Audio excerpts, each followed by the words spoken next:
उद्योगपतियों को दे देते हैं। ये सेस पैस जो लगते हैं, जो पैसा सरकार इकट्ठा करती है, किसान के पास पहुंच ही नहीं पाता है। किसान की हालत बहुत बदतर है। देश की खेती खतरे में है और आज हमें गर्व है कि आज देश गुलामी की ओर बढ़ रहा है और हम उसके खिलाफ आवाज उठा रहे हैं।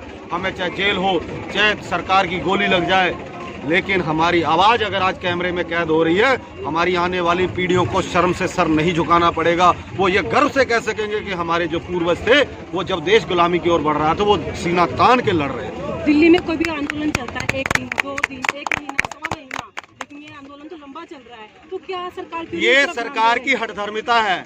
सरकार उस किसान का धैर्य का परीक्षण कर रही है जो किसान खेत को जोतता है, उसमें बीज बोता है, रोज खेत में जाकर उस बीज को उगते देखता, अंकुरित होते, पौधा बनते, फल लगते देखता है। और इस कार्य में 6 महीने लगते हैं और उसके बाद वो फसल उसके घर पे आती है। उसका तो धैर्य बहुत बड़ा है और वो भी पता नहीं है कि जिस दिन फसल पक के तैयार हो कोई प्राकृतिक आपदा आ जाए। सरकार तो बहुत छोटी चीज है, किसान प्राकृतिक आपदाओं से, जंगली जानवरों से, टिड्डी दलों से सबसे जूझ लेता है। तो ये सरकार को गलफत है कि इनका हौसला टूटेगा जितना समय पड़ेगा, लेकिन ये हमें पता है कि हमारे किसानों में उतना ही आक्रोश जागता चला जाएगा, हौसला नहीं टूटेगा। ये आंदोलन जन आंदोलन में तब्दील होता चला जा रहा है। हमारे शेर नेता की एक आवाज से लाखों लोग कोहरे की परवाह किए बगैर, ठंड की परवाह किए बगैर रातों रात गाजीपुर बॉर्डर पे फिर हाजिर हो गए थे। मीडिया ने बीच में दिखाया कि आंदोलन थोड़ा ढीला पड़ रहा है 29 तारीख के आसपास, इसकी क्या वजह है? वजह कुछ नहीं थी, हम लोग कपड़े बदलने घर चले गए थे। मीडिया को लगा कि किसान आंदोलन खत्म हो गया,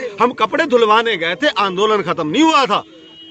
उस मर्द नेता को कोटि कोटि प्रणाम है। हमारी पीढ़ियां उसकी जीवन भर गुलाम रहेंगी, जिसकी एक आवाज से पूरे देश का किसान बॉर्डरों पे आके खड़ा हो गया और आज ड्यूटियां लग गई हैं। रोटेशन में आएगा, अभी देखते जाओ आगे आगे होता है क्या। सरकार की जिद है तो किसानों की भी जिद है, तीनों कानून रद्द तो करने ही पड़ेंगे। जय जवान, जय किसान, जय जवान, जय किसान।